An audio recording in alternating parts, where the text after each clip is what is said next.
everybody. Thank you for joining us again for another episode of The Basement. I'm one of your hosts, Dawson. We're joined today by our other co-host, Johnny. Hey, what's up, everybody? We have a couple special new faces. Today we're joined by Jordan. Yeah, thanks for having me. And Nathan. What's up, everyone? So, how you guys doing? You guys having a good week, good day so far? Yeah, so far so good. Yeah. It's been a good morning. Yeah. Nathan, thank you for coming on down. Jordan, thank you for coming on down. Hope the drive wasn't too bad. Yeah, where are you coming from anyway? From like Chino Hills area. Oh, very nice. Okay. I live in Montclair, so I'm too Oh, far from nice. there. Very cool. What about you? Somewhat neighbors. What are you? Like 5 minutes away. Oh, okay. I strolled in. Nice little skateboard in. No wonder you were like, I just ate for reals. Definitely. So I was thinking this week, guys, and I just turned 23. Happy birthday to me. But I was thinking, I'm 23, and I have a good chunk of experiences just in 23 years. I know it sounds crazy, but 23 years is to me a long time. And I was thinking, Your whole life. it's my whole life. And I was thinking back to last year, which isn't far, but 2020 was definitely an interesting year. Just in general for everybody, we had COVID and whatnot, but I had something that was definitely interesting. So with COVID, everybody was kind of very isolated to themselves. You go, or at least I did. I'd go months without hearing from people or seeing people, people that I usually hang out with. And I think the most significant thing out of COVID was I lost my grandmother. And that was interesting. I think I've mentioned it before in a previous episode. But it was, during COVID, I was trying my hardest to not see her too much, but just enough, where I could, still show her, hey, still here. And she passed in June. And I was just thinking, like, how did I cope with that? Because with COVID, you're already pretty alone, I guess you could say. You're trying to isolate. And at that time, it was still relatively new, so everybody was still pretty much staying at home and whatnot. But I was just thinking, like, how do you cope with something like that? Like, how do you guys cope with loss? Good question. I don't think there's any right or wrong way to cope with it. Everybody's different. Mm-hmm. I know in my situation, I didn't handle it as best as I should in the beginning, and then it took a few people to kind of coax me into getting help. Do you mind if I ask what happened? I lost my newborn baby son back in 2016. He was with us for about 12 days, born with some complications. And we had a choice. It was either life on machines or let him go on his own terms. And at the time, who I was with, we together decided that it was best that we let him go on his own terms, and didn't want to see him on life support forever.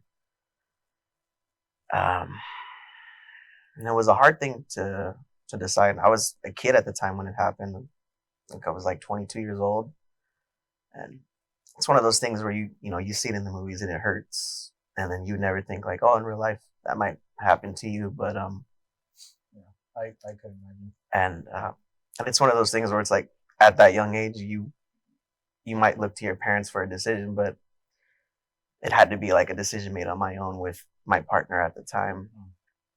And it's a decision and choice that's haunted me for, the 4 going on 5 years that he's been gone. Like, should we have made the other choice?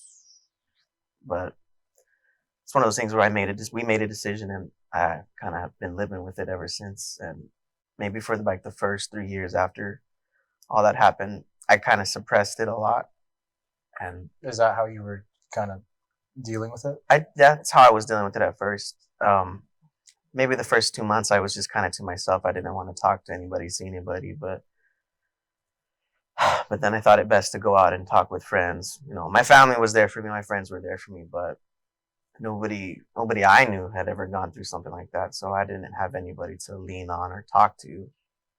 And shortly after our son passed away too, my partner and I had separated, and so I didn't really have anybody to lean on that I experienced it with.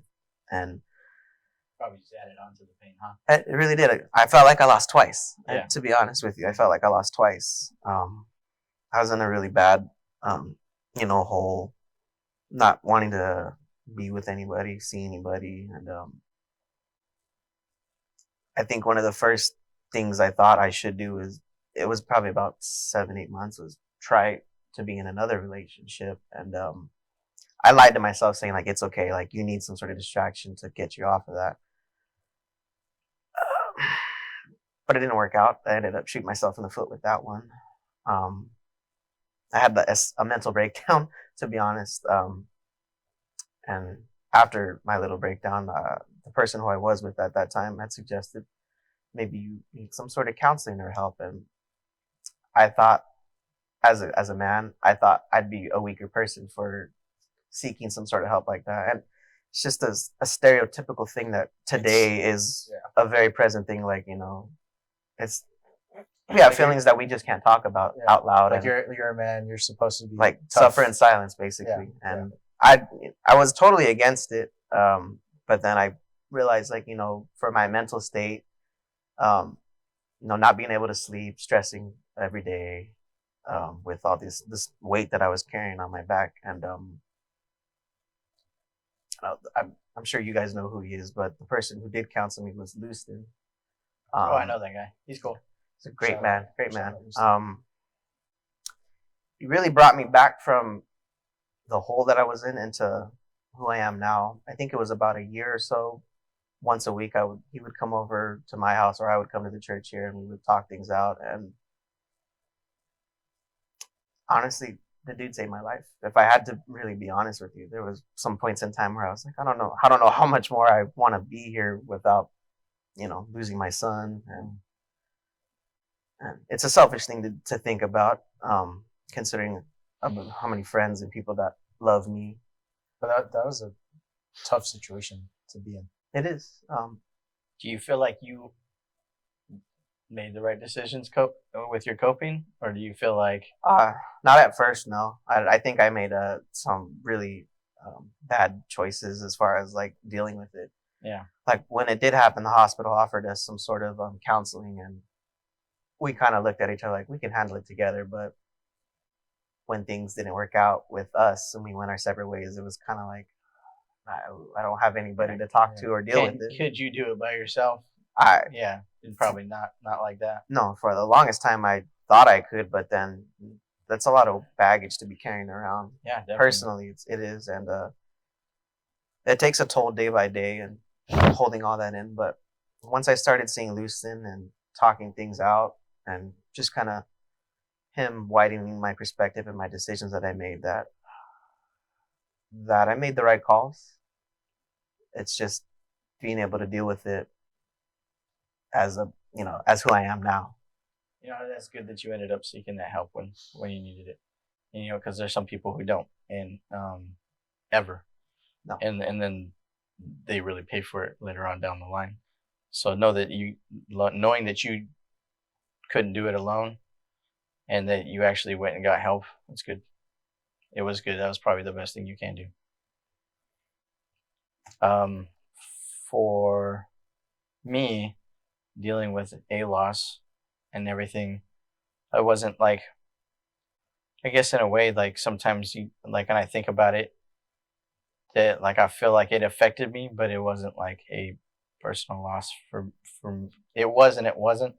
So my brother lost his son almost the same way that Jordan did. And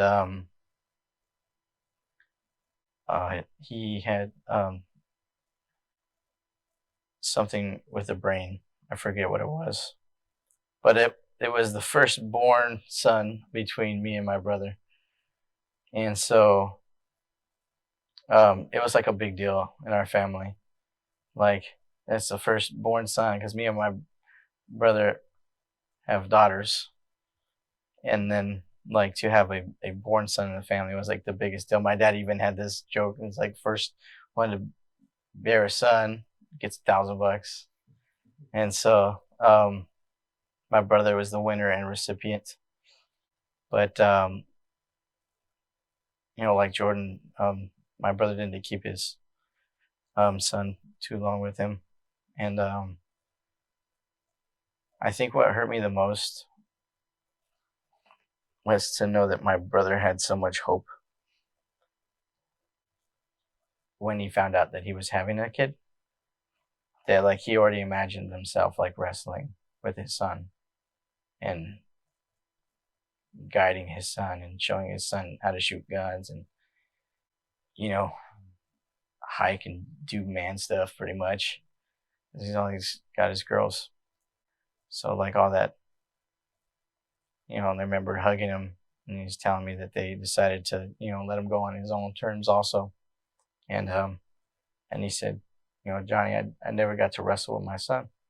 And I just started like crying because I know how much that meant to my brother, and my brother means the world to me. He's like my best friend. So to see him go through that hurt, it was like I had to go through it with him.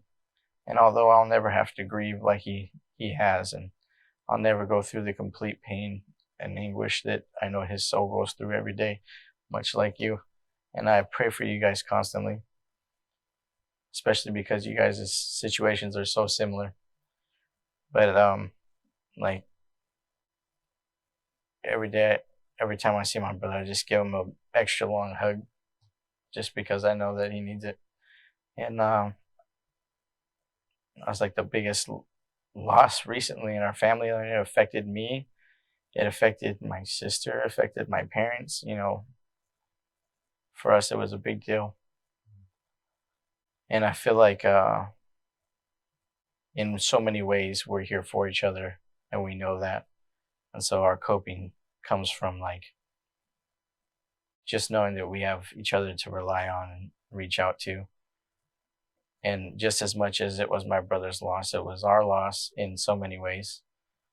And even though it wasn't like our child, it was our family, and we knew it still hurts. So like just knowing that we're there for each other and being open about it really just is the way we kind of help each other cope.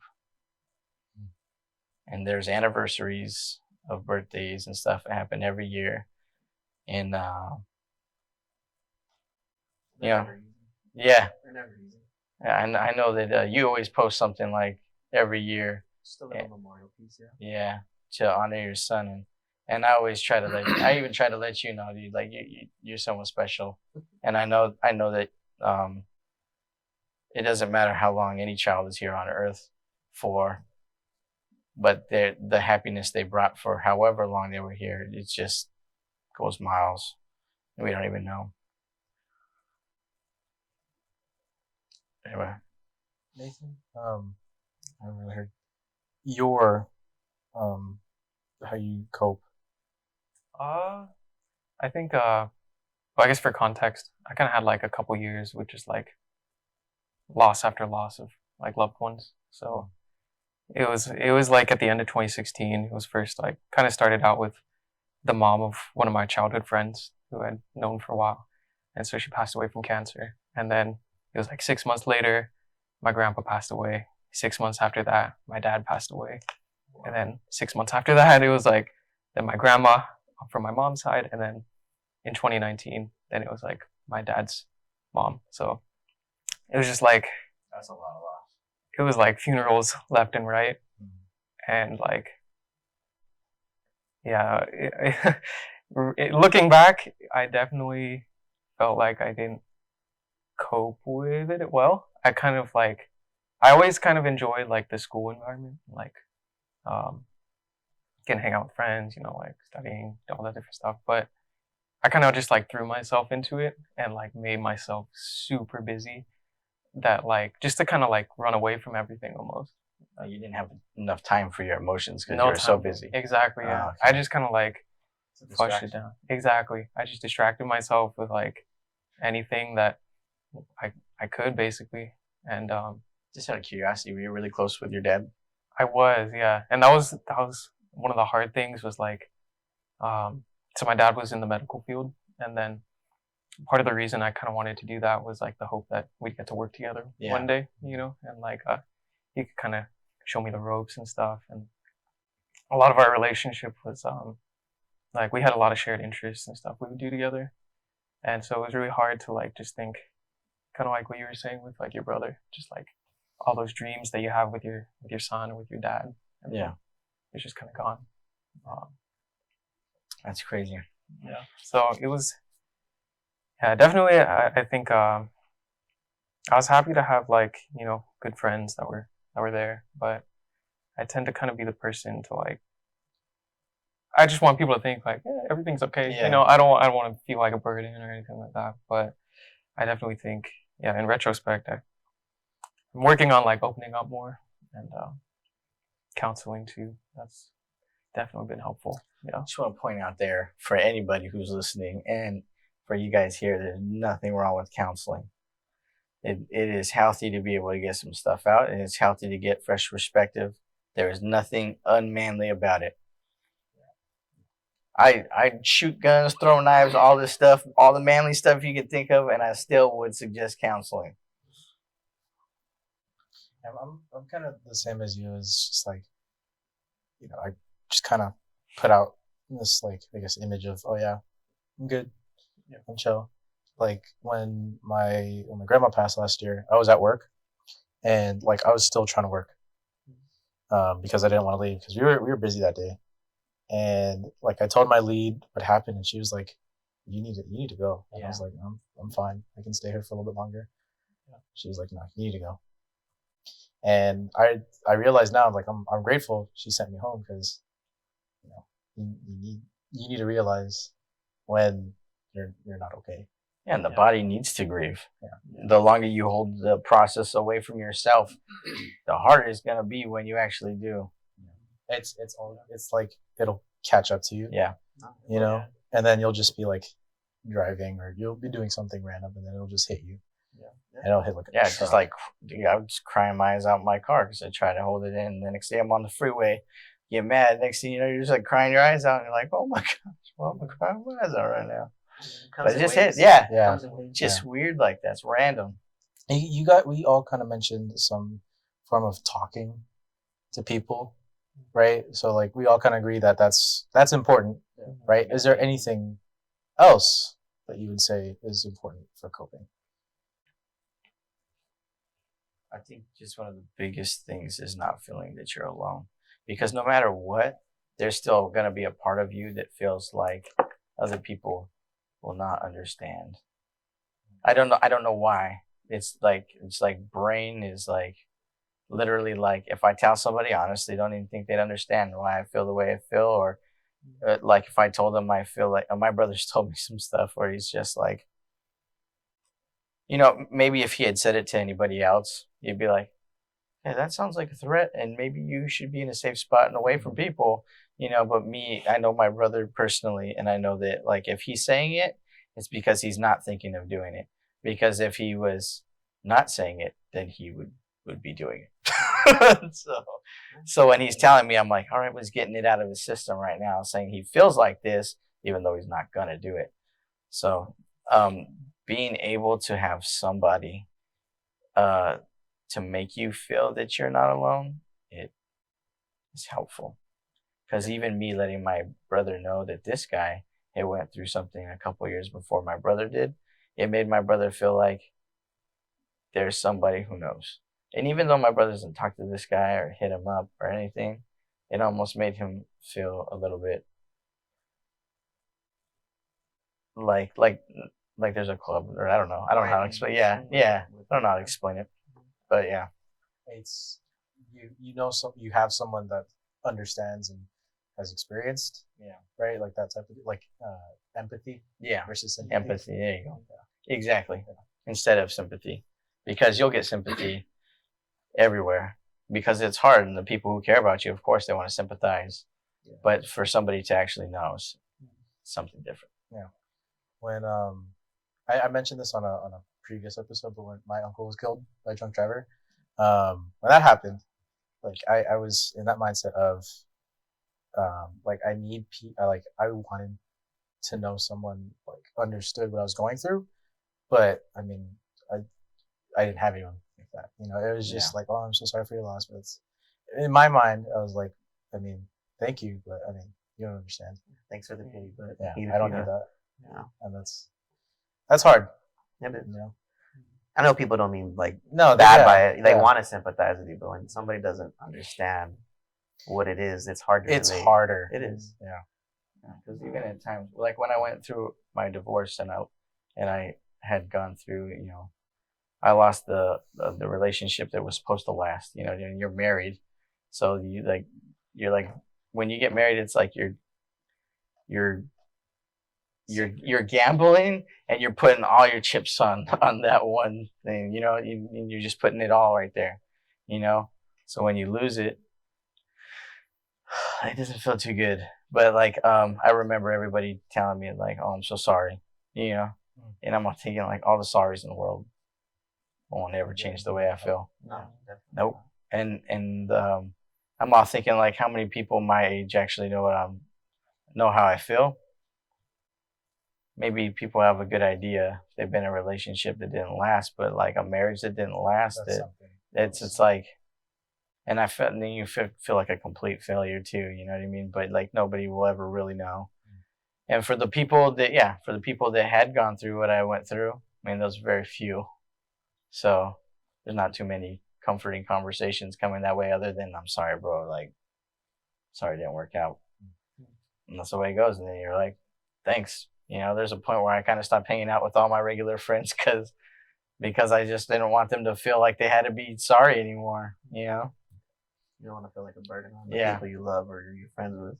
Yeah, and then that kind of turns into a dark alley itself. You know what I mean? That's a very easy mindset to. Yeah, and that's kind of like when we were talking about the other topic. One of the other things we shot about depression, and that's when you start drawing within yourself instead of like reaching out, and that's dangerous. Yeah.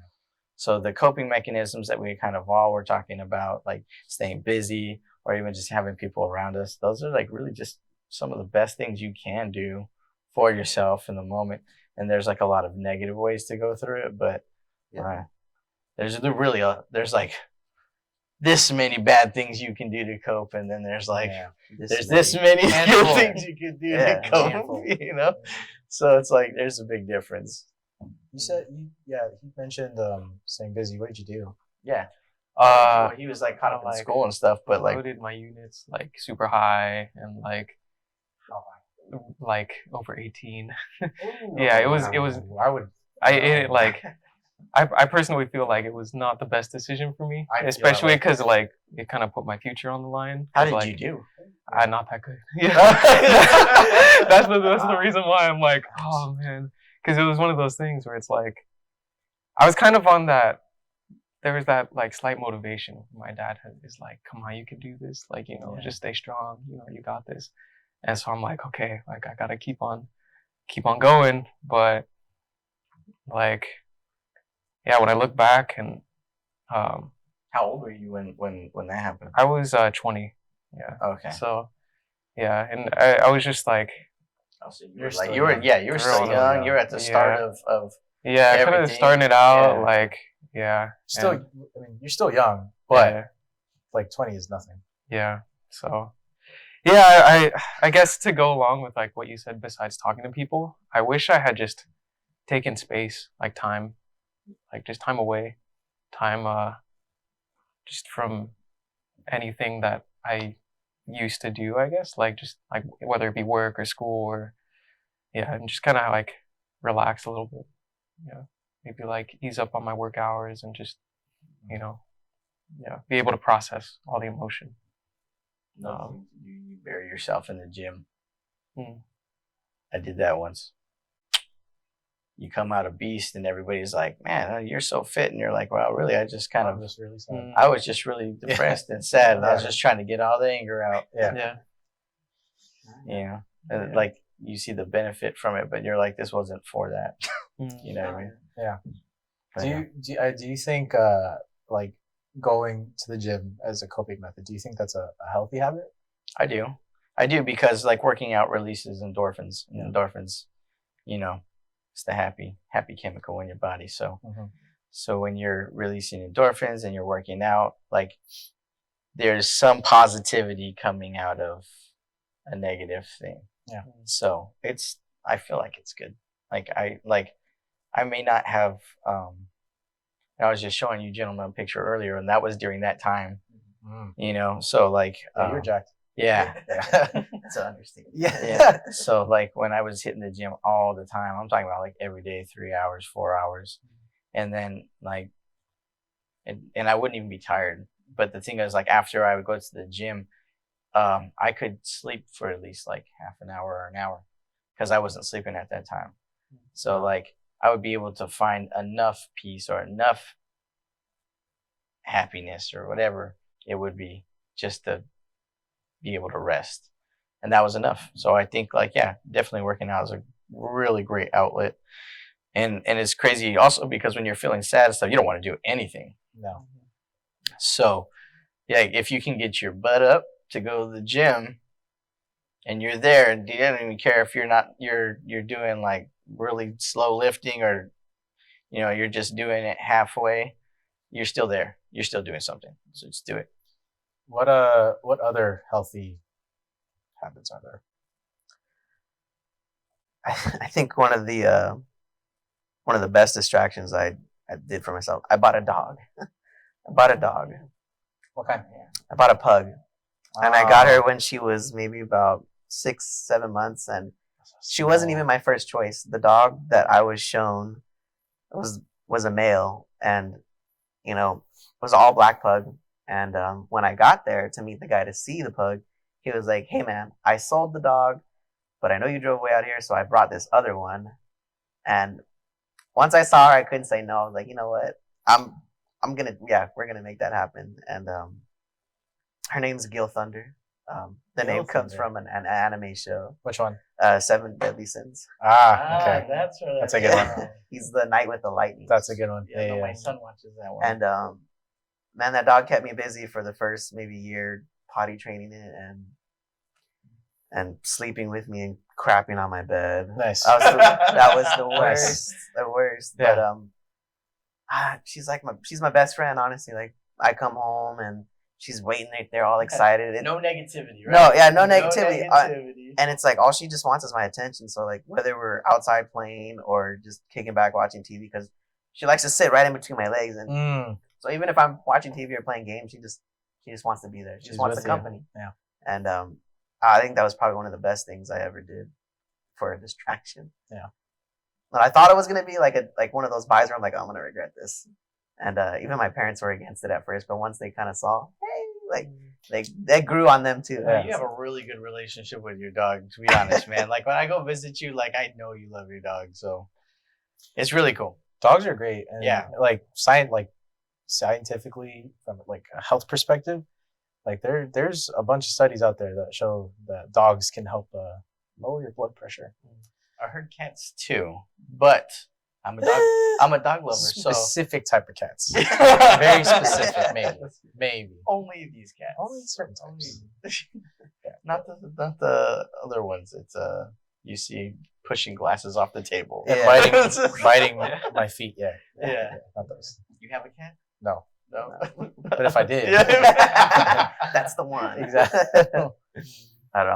And one other thing I did, I don't recommend anybody else go and do it. If I bought a truck as a distraction, thinking, and I used a lot of my time to work on it, mess with it, throw money at it to just kind of take my mind away from what I would, just what I was feeling at that time. And I recommend that. That sounds cool. I mean, it put me in a hole financially for a little bit, but once I kind of got a handle on things, it was awesome.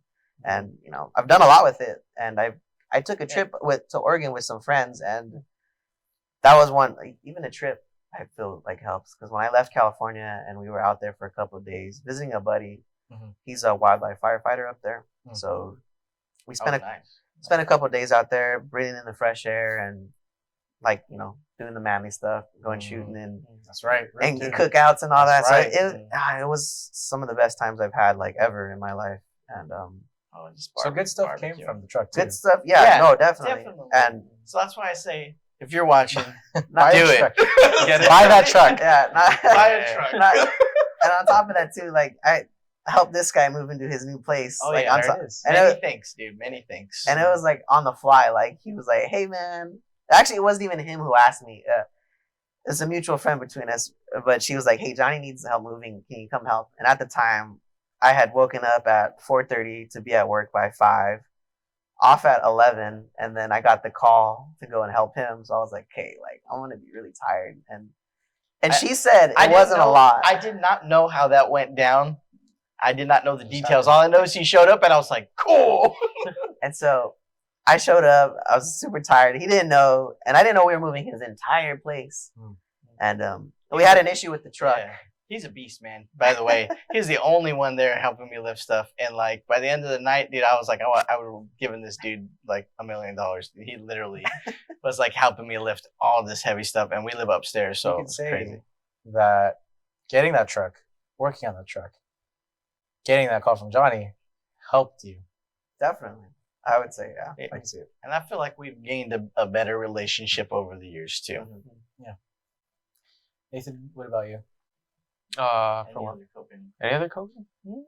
That are healthy. That are healthy. Healthy. That are Healthy. healthy. Yeah. The healthy Yeah. is the That's healthy. Because everybody Yeah. deals with things different. Bro. Yeah, But yeah. is it healthy? I think for me one of the things I thought was pretty healthy when I look at it now, probably like I got into a lot more like outdoor activities with my friends. So snowboarding, Being outdoors. yeah. So being that's a really outdoors. good. Yeah, Only because even just being in the sun makes a big difference. Like Exactly. not being inside enclosed. yeah. Yeah, keep going. I'm sorry. Oh, no worries. No, it was super helpful because it's like you're not only kind of like you're exercising a little bit depending on what you're doing, and then you're also getting to like just be outside, be with friends, get that sunlight. Yeah, it's been good. I've been able to build some friendships over the years because of that. So yeah, definitely getting outdoors, I have to say. Sweet. What do you guys do? More manly stuff. More manly yeah. Sometimes we'll go either like we did some snowboarding, did some shooting, went Oh, you like Like- going shooting too? yeah. All right, we're all gonna have to Now we get gotta- together. now we gotta All work 4 of this. us. Yeah. We're We gonna gotta post work a that video of us all shooting If, together. if I'm feeling sad, You call Mm. us. To the truck. Jordan To the actually truck. has The truck. To the truck. To the truck, Jordan yeah. has more guns than I do. So we should go with this guy. Yeah. Ammo's so expensive though. Man. Ah, yeah. Yeah. I have a good amount of ammo. Okay. So and I'm down to shoot some money towards shooting. Mm. It's definitely worth it. And even pulling the trigger on a gun, I feel like releases so much. feeling that kickback Yeah. to your shoulder. Yeah, there's like so much Yeah. happiness there. Yeah. Am I kidding? No, you're Yeah, not. it's like- It's just like considering what's happened recently. Like, Yeah. yeah, True. it's a touchy subject. Just to kind of add my 2 cents on the healthy habits. What I will do once in a blue moon, if I'm really feeling it, is I'll read, which is crazy. And I haven't Oh, done you're that in wild, so man. long. You're a wild man, dude. But I'll read. I'll take it to the Bible. I'll read and I'll ponder. But I'll also read like scientific books. On like astrophysics or something random. But it's like I feel like as long as what you're doing is in some way, shape, or form constructive, you're bettering yourself or you're bettering something else. I feel like that's what makes it healthy. Because there's people who say like, oh yeah, like I don't know, maybe like I'll go to a party or I'll go drinking, but it's like that doesn't necessarily take away. You know what I mean? I don't. No, you're just numb for that second. Yeah. I'm not disagreeing So- with you. Yeah. Yeah. I'm just saying. Yeah, that's my. Doing it by yourself and with friends is a totally different subject, though. That's my. I had a friend that was going through a depression, and I hadn't seen him for a while, and I was kind of like, he had just he just like broke up with his girlfriend, and so like they had been together for like 7 years or whatever. So it was like a really long time that they were dating. That aside, he like when they broke up, like I didn't see him for a while, so I went to go check up on him, and he goes like, "Dude, look at all this stuff I built." And I was like, "What do you mean, all this stuff you built?" And he built himself a bench, and he built like this thing on the side for his barbecue, and they built like a little table, and all out of just random pieces of what he found. But they actually looked pretty cool, and it was like he was like, I was reading this book about carpentry, and then next thing I know, I'm building this stuff because, and it was like completely constructive. And I'm all thinking, here I am going to see if this guy is like together, and he's all happy to show me all the stuff he made. So it was pretty cool. Building stuff? Yeah. No, I do that for a living, so. Oh. Johnny breaks stuff. Yeah. I'm into demolition. surprised you're not, to be honest. You know what? I started off there. I moved on up. There you go. You're bettering yourself. Yes. Anyway, so I like that you were reading. You said the Bible and also just not constructive book, but books that'll help widen your intelligence. Yeah, just or broaden. self betterment, I guess. Very cool. So is there anything you can tell us that you had learned from your reading times?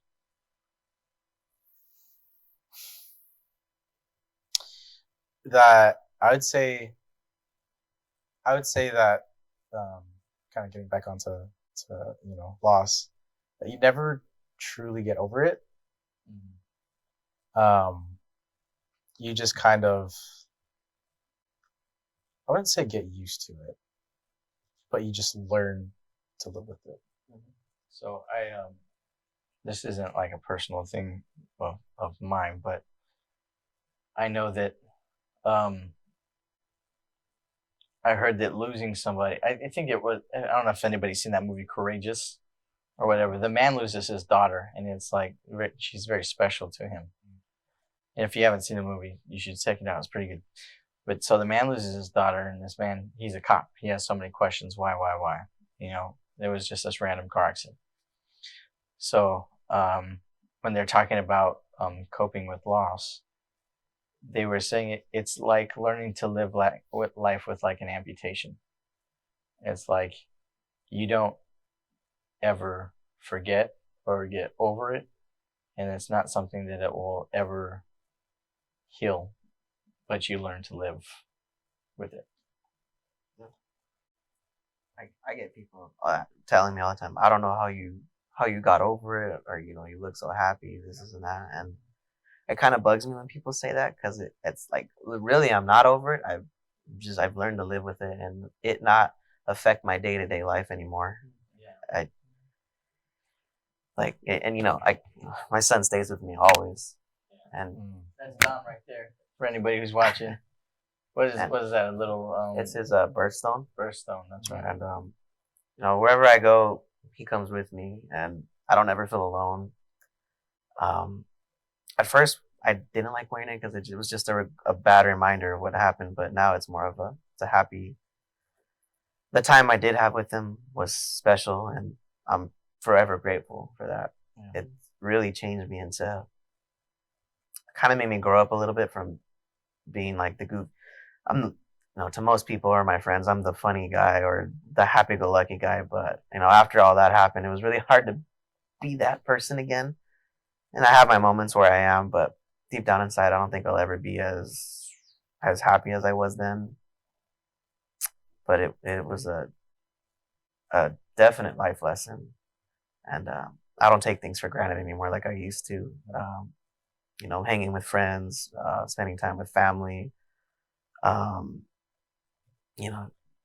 We got a question from online, and it says.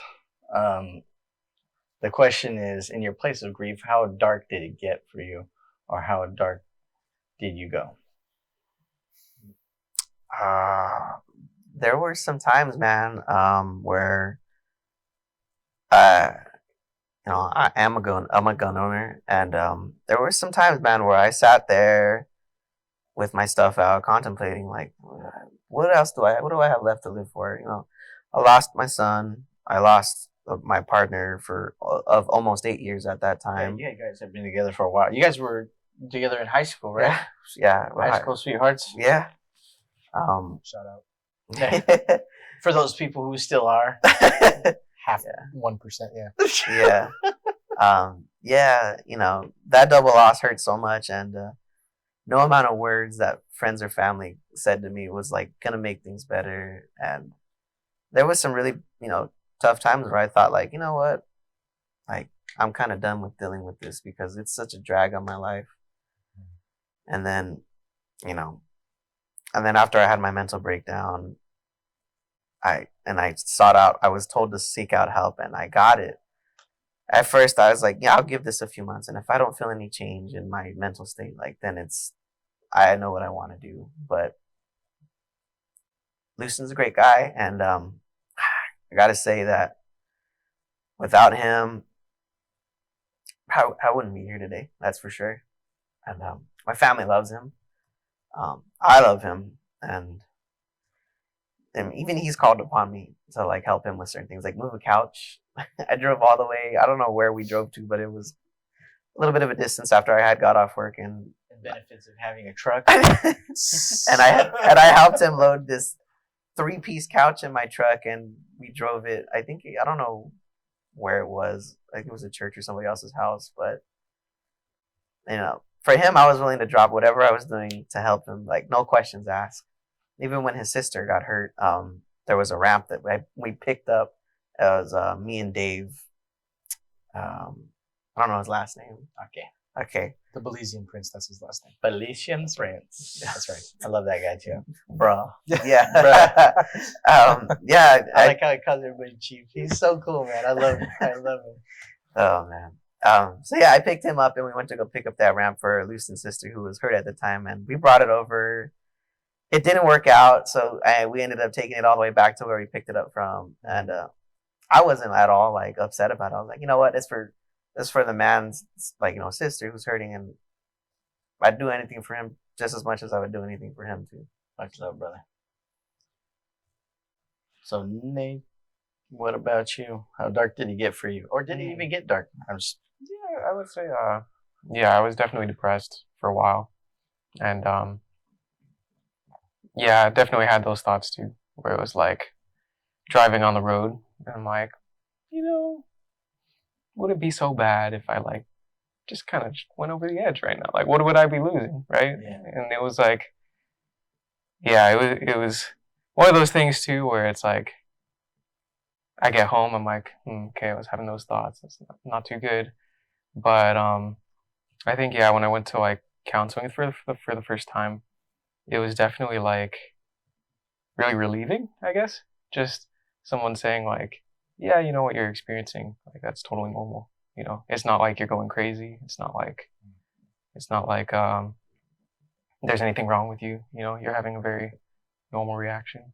So yeah, I think that's probably where I'd say it would got the worst. You want to say that like it's very cool to hear that you had a really close relationship with your dad, because you know in this world there's not a lot of people that have that, and so for it to have affected you that much, and maybe it wasn't just that, but on top of that, the people you had lost before, even, you know, it's just, you know, just to see that you went to that level because you loved them so much. I mean, it speaks volumes. I think it's cool. But yeah, I guess in that way, that depression hits really hard to almost neglect completely. You think you would be losing nothing, but you have no idea what everybody else is losing. Yeah. And it's a selfish thought that you don't even think is selfish. Like even when I was contemplating suicide, I thought I was doing it for everybody else. I was like, if I'm the problem, or not if I'm the problem, but if the problems keep happening to me, if I'm not in the equation, then that's it. we don't realize who we leave behind. Yeah, and that's usually that's not the thoughts that are running through your mind when you feel that way. No, It's really definitely not. And so, like, yeah, when you're in the thought of it, it doesn't even sound selfish. It just sounds like it almost like when you're talking to yourself about it and you're in that dark spot, you almost sound like, yeah, this is Like might it's actually a be a good solution, idea. Yeah, this might be a Yeah. plausible Yeah. way to handle this. So, but yeah, I think in the dark. What about you, Dawson? About me. In any of your experience of your loss, have you been that? I know you were almost talking about like the loss of your uncle earlier. Did it didn't take you in a place to where you may have wanted to hurt yourself, but maybe you wanted to hurt that other person really bad? I think, especially initially, it was just like anger, you know, and I wanted him to die. Like, if I'm gonna be honest, you know, because it was like the way it happened. The guy that did it, he's a drunk driver. Um, he pushed my uncle off the road. He didn't flee, but it was just like, and technically he's an immigrant here, so it was like it shouldn't even happened, Yeah. you know. And like my thoughts were, how could you be like that negligent to where you would allow yourself? And I forgot what the toxicology reports were, but he was like really over. Dang. So he had like no regard for anybody. And that was, you know, if you don't have regard for my uncle, why should anyone have regard for you? Right. And that's, yeah, I was like that for a little bit. Do unto others. Yeah. Yeah. It No, was very- and I feel like that's a natural reaction because even in my separation, Mhm. of like getting divorced, I won't get into details and certain things, but I wouldn't. I'm not gonna. It was not my ex-wife that I wanted to harm. It was it was somebody else. So I actually had a friend take my guns from me, and I left them at their house on purpose because I honestly was probably 2 heartbeats away from going pretty commando on this dude. So, I think my mom even asked me that too. She's like, "I know you're going through some things. Do I need to take your stuff away?" And I'm like, "No." Like, very surely, like, no, I didn't think it was ever going to come to that, but you know, it's a smart thoughts move. were It's a smart happening. move. Yeah, Yeah. like to move yourself out of danger. Like you don't think of it that way, but like, I mean, for me, that was probably the smartest thing I did, and I didn't get my gun back for like 4 months. So, and then when I asked for them back, they were like, "Okay, here you go." And I was Just like, whatever. I was like, really? You're not gonna be like, "Are you sure, bro? Are you sure?" You know, like no, we're good. we're good. Yeah. But yeah, I felt at the time, I totally felt like it was natural, you know. And I mean, I guess technically it's a very, I guess, human reaction, you know. It's like if somebody's hitting you, you either, you know, block or you hit back, right. you know. So in the sense, it was It's not natural to have like a turn the other cheek mentality. no. Very much, very hard. very hard for somebody to, like, believe me, ever since I was a little kid, my dad said, someone hits you, you hit them back. Someone hurts you, you hurt them back. It's never, ever been in a way. And then in some situations, when it's life that hurts you, who do you hurt back? Yeah. Okay. Yeah. No. And yeah, it's like in your mind, it's if, you know, if they get hurt back, I'll feel better about myself because they're also suffering. But that's not a good mindset. It's not a good mentality to have. It's not healthy. Not at all. All right. So we have a good question that had came in as well. Okay. So it says like we all of us have different backgrounds of our beliefs or, you know, our thoughts about God, but in these moments of loss, what were your thoughts of God? Present, not present, leaning on him, not leaning on him. What was that like? That was actually a really good question. Wish I had thought of it myself. Yeah, me too. Thank you for sending the questions, by the way. I think that was sent in by the Dreadlock Man. Okay. Shout out. Shout out to Dreadlock. To answer your question, for me, their question, to answer their question, I don't go into a blaming, like hating God mentality. For me, it's just more of I close into myself, so I don't really think about that. I just think of like, what did I do? Like what? Like why? It's not necessarily like, God, why did this happen to me? It's just more of, why? Yeah, I feel like it's really easy to come to God in a way.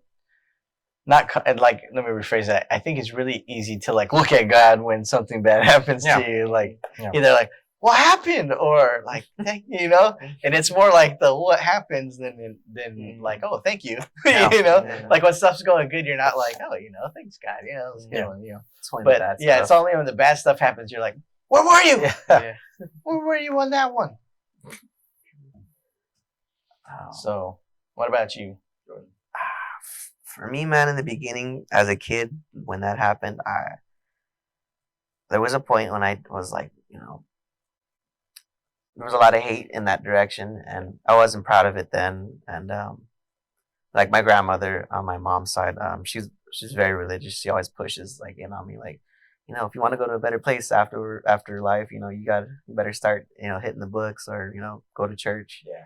And as a kid, I was like, you know what, I don't need to hear any of that right now.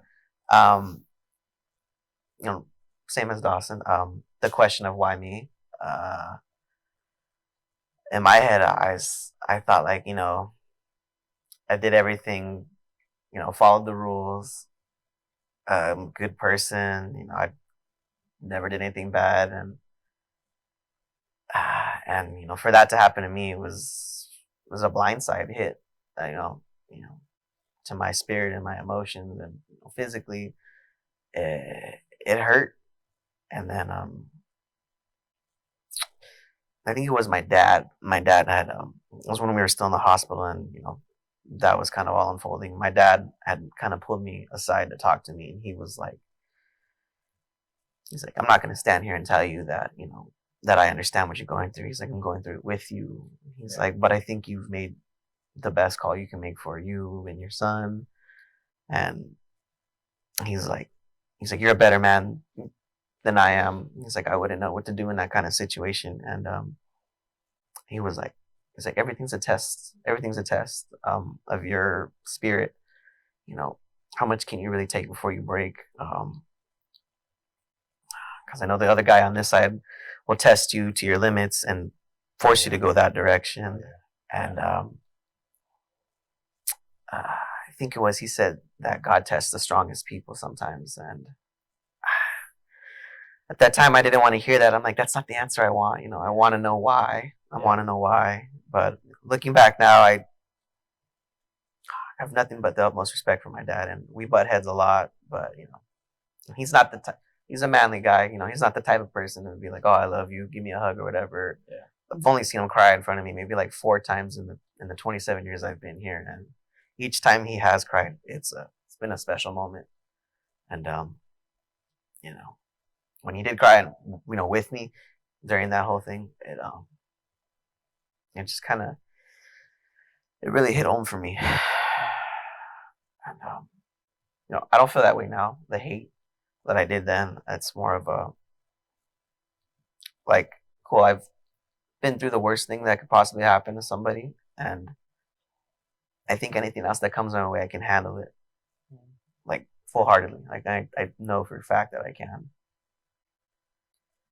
Yeah. So do you feel like in any of that perspective that you kind of like lean towards trying to understand God's plan for you in that? Or in some ways, yeah. I'm not much of a churchgoer. I go like sparingly. I have my beliefs, and I feel like what he has in store for me is maybe later down the line. I just think that happening to me so early on was meant to happen, and not something that was just like, it's not an accident. Is Yeah. to prepare you Everything. for something. Exactly. That's exactly how I feel about it now, and I'm ready for whatever it is at whenever. It could be today, tomorrow, next week, next year, 10 years, but Yeah. I feel like I can handle it. Yeah. I know. And you went through a lot, like, really quick and really young. Did you how did you react to it? Like, did you I think point finger at God and in anger? actually, like right after my dad passed, I feel like I kind of went like I felt kind of, almost like a spiritual high, you know, because it's kind of like something to cling on to, you know, like Yeah. that hope that like, okay, like maybe I'll see my dad again one day. It just like but I think with time I had already been kind of like deconstructing my own beliefs and faith for a while. And so I think like getting depressed and then like there's just been so many things going on, and then like in the world itself there's a lot of like turmoil and stuff. And I think it really has just pushed me to keep like, yeah, like keeping my beliefs in like in God, but also kind of figuring them out for myself outside of like what I've been brought up in and stuff. I didn't really have that like um I feel like I didn't really go through like a hateful period, or like a really like, I don't know, like yeah, I didn't really point. It was more like just my faith just kind of like flatlined. Yeah, and I just kind of like separated myself from it for a while. Yeah, and it was kind of like, yeah, because it was hard for me to think like so many like, you know, negative things happening in the world right now. We're taught like God is, you know, continually like, you know, working in the world, but it's hard to see it with all the negativity and stuff. And Really like hard. then with everything with my dad and stuff. So I kind of, for a while, it was just kind of like kind of going through the motions, especially being involved with music.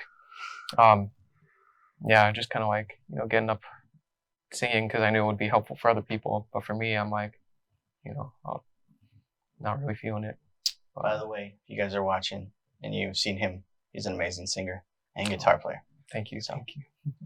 I wanted to touch on something you were saying, because even and something you were saying as well. You know, like when you're thinking about all this stuff that's happened, and all of us have like suffered from loss. But you know, when I look at the loss that our family had with my brother losing his son, I thought almost similar to what you were saying. It's like my brother's a really good guy. He's the sweetest guy. He's a gentle giant. You know, if you know him, he's just cool and loving, and like, you know, it takes a lot for him to snap on and be someone else. But he's just this awesome, cool guy. And then I'm all thinking like, why God would you let that happen to him? Like my brother believes in God. He follows him. He prays almost every day. And he's always in the Word. Why? And I came across a Bible verse the other day that says, "Does God not let it? Does God not let the sun shine on the good and the bad? And does He not let it rain on the good and the bad?" And you think about it, like in a literal sense, like if it's a beautiful day outside, do only the good people get to enjoy the sunlight, and all the bad people have to stay in the dark, rainy yuck of the day? Or no, everybody gets the sun. Everybody gets that opportunity to have a blessing. But also when it's raining, you know, depending on the perspective and everything, it's just like, and when it's raining, even the good people still get wet. I like that. It's very true. So, very much so, a hard place to see in a perspective when you're feeling the pain and not really focusing elsewhere. You know what I mean? But like, it's like when you're in that position, you don't want to hear stuff like that. No. Definitely not. But No. like when I read that, it humbled me in a way to think that like, why, like, God doesn't need to give my brother an explanation or me an explanation. And I think that like in so many ways we like, I don't know why, but we have like this entitlement. Like, you have to tell me why this happened, or why this is happening to me or my family or whatever. But God doesn't owe us that explanation because he's God. And it's like, it sounds like a cop out answer, but it's really not. It's really not. Like even if the president wanted to tell somebody like, okay, well, you guys are getting kicked out of your apartments that you're living out. Everybody who's living in Whittier needs to evacuate Whittier, and he kicks everybody out. Does everybody get to go to the White House and say, all right, why'd you kick us out? No, he's probably not even going to acknowledge that there are people wanting to know why. He's just going to be like, that's what I wanted to do. That shouldn't be like a really good example out of like, because it's like a human standpoint versus a godly standpoint. But you know what I mean? There's not going to be that explanation that everybody's going to be settling okay with. When it happens and you're still feeling the emotions and you have all these thoughts going through your mind at 100 miles per hour, like sometimes the answer that, is there isn't one that you see immediately. Yeah. And it's something that you, over time and time, would you be like, oh, I can kind of see why. And so, like, even with you saying that, from a father's perspective, I have 4 kids. I know I look very young, everybody. I have 4 kids. So, I have 4 kids, but every time I talk to my kids and I tell them that they can't have something, and they think the reason why they can't have something is because I'm mean, or the reason why I'm not explaining something to them of why I said no, or why I really don't want them to have some sort of social media or whatever. They have no ideas of all the dangers and everything that I'm actually saving them from. All they think is everybody paved all this stuff to look really good, and I'm wondering why I'm the only kid in school who doesn't have it. Yeah. You know what I mean? And I'm sitting there thinking, like, you have no idea why I'm saying no. It's for the best reason possible. And when you get older, you will understand. You know what I mean? And kind of like Jordan was saying, is like, I may not know what the plan is later on in life, but I'm ready. You know what I mean? So when my kids grow up and they see what things evolve into when they get older, they're going to be like, okay, I think I'm ready to understand why it's like this now. And it's like, a lot of people look at God as this powerful being that just says what it is and that's what it is. But yeah, like, for those of us who see God as a father, you have to think of what a father's perspective is always, to take care of his kids. And if there's something he's hiding from you, not hiding from you, but not fully telling you yet, is because you're not ready. And if there's something that you don't fully grasp or understand, is because you will one day. So just a little bit of a father's perspective. I thought that would help clear some stuff up. Yeah. Thank you very much. I think we have reached our time limit for today. Before we wrap it up, does anyone have any final thoughts or feelings they'd like to share? Final thoughts, or maybe even something you would like to share with somebody who might be going through a loss themselves? Yeah. Don't be afraid to ask for help. You won't be a weaker person for it. You're a stronger person for admitting you need the help. Yeah. Anybody? All right, so I'll add something real quick. It's okay to feel whatever you're feeling.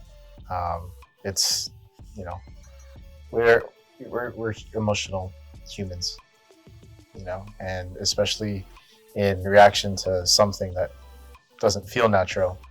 Whatever you feel is how you feel, and you shouldn't belittle yourself for feeling that way. It's just how you react. There's nothing wrong with that. Nothing wrong. And that's what it is, a reaction. Yeah. And that's okay. All right. So for this session, we really appreciate you guys both coming here and sharing and being very vulnerable. And you know what? I'm actually really glad that we were able to get a couple of laughs in here all together, because it kind of made this topic that is so heavy a little bit lighter. And I really appreciate you guys coming out and being transparent and being honest. And I know it's not easy to share this kind of stuff, but we really appreciate you guys. So if you guys don't mind, we're going to close out in prayer. If you guys would bow your heads with me, let's close out in prayer. Dear Heavenly Father, we just thank you for blessing us with everything that you've given us, Lord. And thank you so much for giving us the young men that are here today, that are sharing their testimony, their story, and their hearts, God. And I just thank you so much for their transparency. I pray that you please be with us all as we end this session, Lord. And I pray that be with these men here and touch their lives and touch their hearts. And be with whoever's watching, Lord. May they get the blessing out of it that you have called them to get. In Jesus' name I pray. Amen.